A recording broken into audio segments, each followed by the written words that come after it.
All right, Dolphins fans, we are unfortunately looking at the final game recap that we're going to be doing this season. As you can see, as you know by now, falling flat. Season ends 26-7, wild card round, lost to the Kansas City Chiefs. And going into that game, yeah, we're an underdog in that game. But if you think about our season and how high flying the offense started and the stats that we put up both as a team and individually, and Jaylen Ramsey coming back and the defense catching up to the offense. And it's like, you know what? This team is, if we're healthy, we're legit Super Bowl contenders. And then the spiral happens, obviously, with all of the injuries and then yet another late season collapse. And here we are limping into the playoffs on a 2-game losing streak as the 6th seed when the 1 seed was right there for the team's taking. So yeah, you look at this game and you're like, yeah, it feels like we were upset by the Kansas City Chiefs because of the expectations that this team put on itself.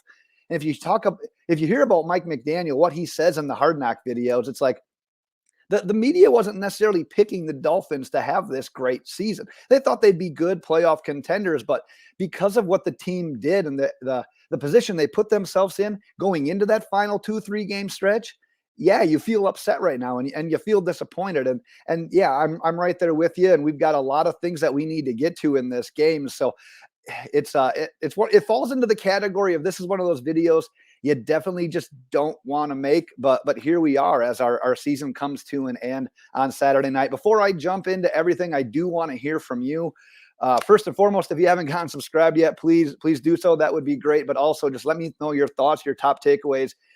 Drop those in the comments. I'm not going to go possession by possession per se, but I'm going to highlight a few possessions that stood out to me and a couple of things about the game flow in general. So honestly, this game begins very, very similar to how the week 9 matchup against the Chiefs started, where we give up a touchdown on the first drive. And the biggest mishap of that drive was the first set of downs. First down, they get nothing. Second down, they get nothing. It's 3rd and 10, and they hit Travis Kelce because we just don't really pick him up quite well in that zone coverage. And then from there, Isaiah Pacheco just goes to work. He gets gains of 4, 10, 23, and 2 before Mahomes hits Rashee Rice for an 11-yard touchdown. Like I said, just like the first drive in the week 9 matchup. But outside of that 3rd and 10 mishap to Kelce, because if you can get a 3 and out in that possession, you are looking great in a game like that, in weather like that. But we give that up. But my other issue with that drive, Duke Riley gets hurt. He's noticeably limping around out there. He doesn't look good. And as football players do, they try to tough it out. In some situations, if you're going to hinder your team more than help your team, you got to take yourself out of that game. And what happens on the very next play? Well, Rashee Rice is doing a cross.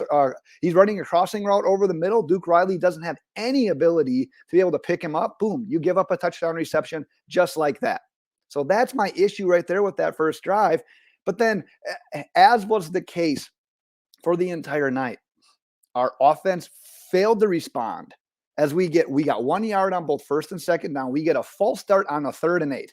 You know, in this weather, late in the season, we have not done well in 3rd and long situations. So we're forced to do a screen pass on what's then 3rd and 13 before what is a shitty punt. And yeah, like I said, weather impacted the kicking game. We could see that on punts and kicks as well. But if you get a 28-yard punt in the playoffs, you're already setting yourself up for a recipe for disaster.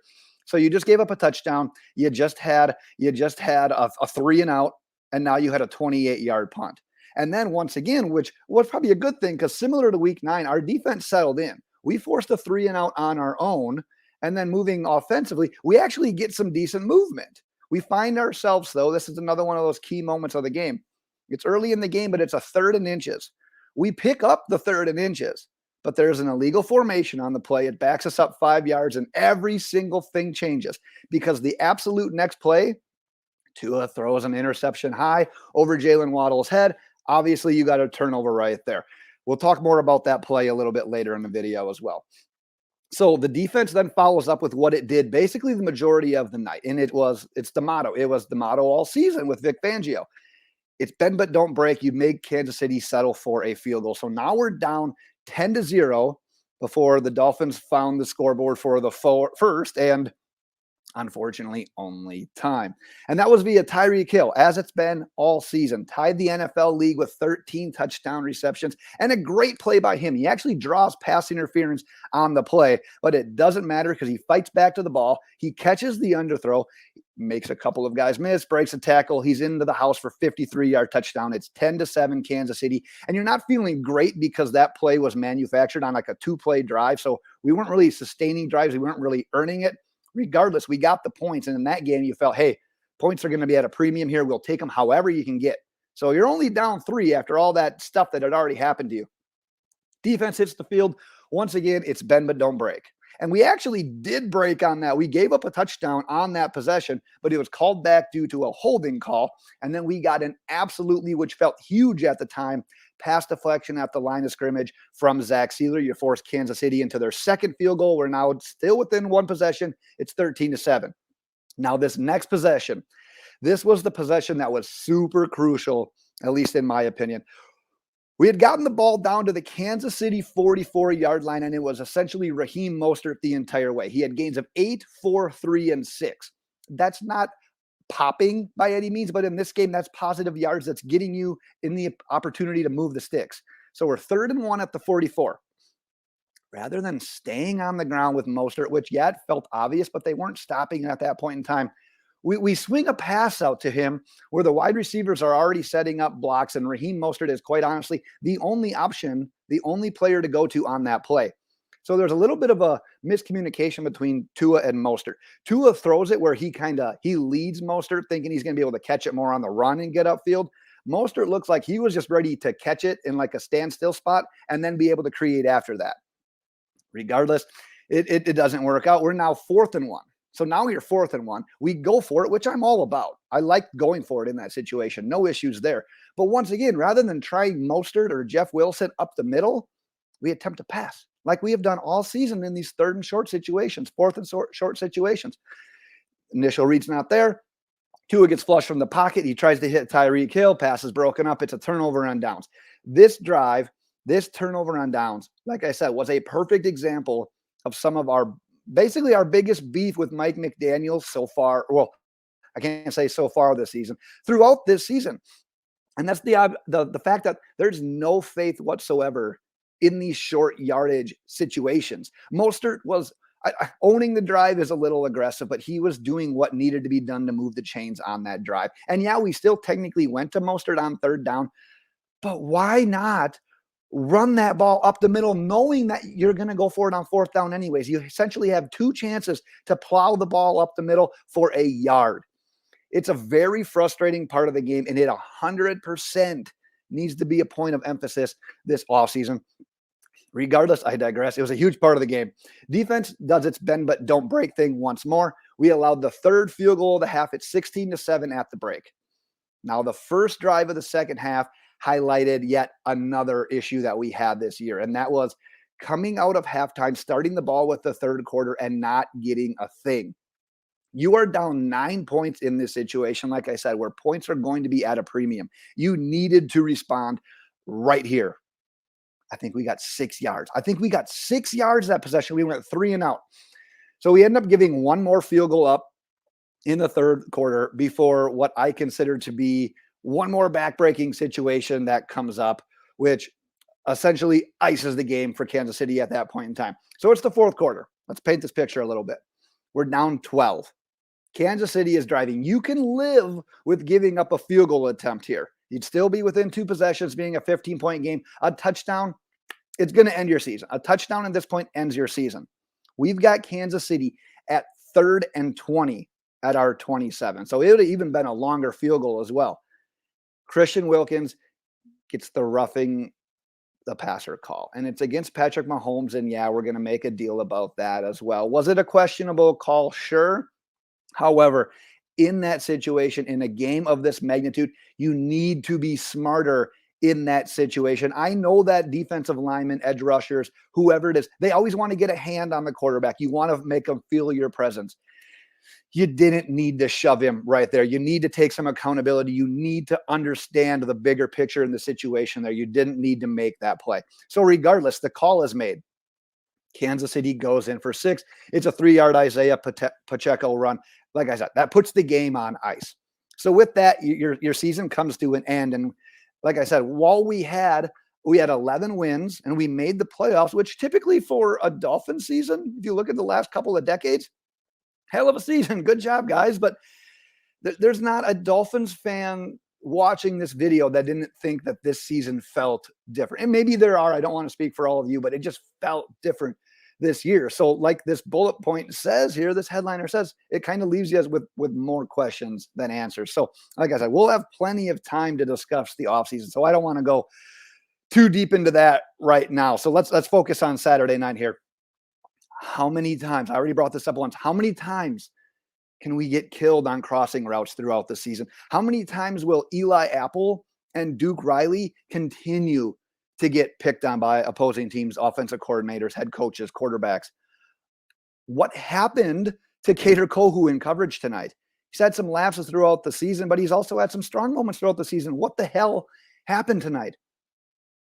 And is it possible to get pressure on Patrick Mahomes without blitzing? That was the only way we were generating any sort of pressure on Patrick Mahomes. Now, some of these questions that I just kind of threw out there as hypotheticals, they can be answered by the obvious, which is definitely injuries, because we knew going into that game we were going to have our work cut out with all the guys missing. And at some point in time, we've talked about it before, at some point in time, the injuries are just too much to overcome. And unfortunately, we hit that crossroads on Saturday night, which results exactly what you didn't expect coming, which is a first-round playoff exit. But man, if I had to watch Eli Apple and Duke Riley attempt to tackle one more time, I was on the verge of throwing up. The play to Travis Kelce where he basically rolled on top of them, no one finished, and then he gets up, he gets the extra yards for the first down. That's inexcusable in any game, especially in a playoff game. How about Duke Riley just letting Patrick Mahomes continue to run forward when he's near the end zone rather than squaring up and popping on him? That's every linebacker's dream, to have that opportunity at a legal shot at a quarterback. Essentially, he looked like he was trying to play flag football out there. If he's hurt, get out of the game. And I get it. Those guys I called out right there, they're backups, and overall play suffers when you're playing with backups. I get that. But some of our depth issues really showed up tonight. Really absolutely showed up tonight. Like I said, we'll have plenty of time this offseason to talk about what we're looking at next year. Let's go to one more thing here as we wrap up. So Tua finishes this game 20 of 39, 199 yards, the touchdown, the interception. However, quite a few of those completions, the yards that came with the completions, came in, I don't want to call it garbage time, but at the end of the game where Kansas City didn't necessarily need to be playing their typical defense. So the stats aren't painting you an accurate picture. My biggest issue with Tua tonight was I'll call it the visible panic. We talked about that interception to Jaylen Waddle. And quite honestly, if you rewatch that play, that was the right receiver to throw to in that situation. Jaylen Waddle was open. The issue was Tua he kind of got happy feet. He looked panicked in the pocket and the pass sailed. And quite honestly, that's been a little bit of a story of the season when it comes to Tua, when he needs to hold the ball in the pocket for an extended amount of time. And unfortunately, I'm speculating here. This is just me as an observation. It looks like this panic maybe stems from the concussions that he suffered last year. Because if you watch him when he's in Bama, he doesn't always look comfortable in the pocket, but he didn't look scared to maneuver and wait for other options to come out. That has changed ever since these concussions. He does not want to get hit. He's not mobile enough to really escape and make plays with his legs. I know he did that a couple of times tonight, but that's not the type of quarterback he is. That's not what you're going to rely on him to do. So instead, he looks like he's been, sorry, I got something in my eye there. He's getting a little bit panicked, and the mechanics just end up going to hell. And it results in some of these errant throws like we've seen throughout the season and like we saw on tonight's interception. Now, the question then is, can this be fixed over the course of an offseason? And especially when the biggest question for him was, can he stay healthy over the course of a season? And he did that. He was the only, to my knowledge, if I'm remembering this right, was the only offensive starter for the Dolphins that didn't miss a game this year, to injury. So, like I said, I don't know if I have an answer to the whole idea of can you fix this over the course of an offseason, but quite honestly, that's the multi-million-dollar question that the front office has the task of answering now this offseason. As for Mike McDaniel, man, this is a tough one for me because I love his creativity. I love his confidence. But at the same time, you can't help but question and look into the timing of some of his play calls. I mean, as we've discussed here, let me get this off the screen here. Distracted me. The lack, as we've talked about earlier in this video, the lack of running in the short yardage situations, the reliance on drawing up plays constantly for Tyreek Hill, like we've talked about in the past, which isn't a bad thing. You want to get the ball to Tyreek Hill, but man, when you have to rely on him every single time in any situation where a first down is on the line or the game is on the line, defense is nowhere to go. The lack of touches for a guy like Devon Achane, I mean, I could go on, but like I said, I really like Coach McDaniel, and maybe he just needs a little bit more time. Maybe he needs more experience if he's going to continue to do the head coaching and offensive coordinator, like play calling. I know we have an offensive coordinator, but he's not the one calling plays. So whether McDaniel needs more time, more experience, or if he needs to hand some of that off to an offensive coordinator, another offseason multi-million-dollar question. Regardless, there's going to be a lot of fans. I'm sure a lot of you listening to this are fall into this category. There's going to be fans. There's going to be media members that are hard on these two guys, Tua and McDaniel being those two guys. And while that's fine, I get that you need to hold people accountable. Obviously, that's what they do in professional sports, professional football. I do think we need to keep the big picture. We need to keep the ultimate goal kind of in perspective here. So it's a tough one, Dolphins fans. I'm going to call it a day right here. But before, this is important to me. Before I sign off, I got to say huge thanks to the viewers that supported me and this channel throughout the season. Obviously, we didn't want it to end like this, but everyone that has gotten subscribed, everyone that's liked the videos, all of the comments that come in every week, the questions that I get for the pregame videos, you guys have been truly great. I should have put a list of people on the scroll that deserve like an extra thank you. I'm sure if you're out there watching this, you know who you are. And I thank you and everyone else that's even maybe watching for the first time. But the support has been great. It is truly appreciated. And we will be here all off season. There's no off season for me when it comes to football. I love free agency. I love the draft. I love training camp. And those who have been around, you all know that. So just got to say thanks to all of you. Didn't want it to end like that, but here we are. Dolphins fans, I'll be back with some sort of season recap. I'm just going to sit on this loss here for a little while. Do the same, have a drink, whatever you got to do to get through this one, Dolphins fans. Thank you once again, and fins up.